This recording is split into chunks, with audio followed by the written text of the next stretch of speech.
All right, so got to do some testing with new sandpaper.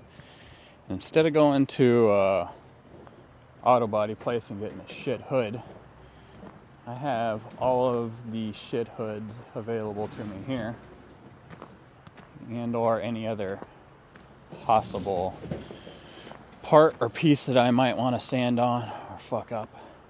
And so here we are looking for a couple things. I need to find a repainted panel, something with a lot of texture, and I'd like to find a high solid clear, preferably like a Mercedes black, BMW black, something like that from a generation that I know is really hard.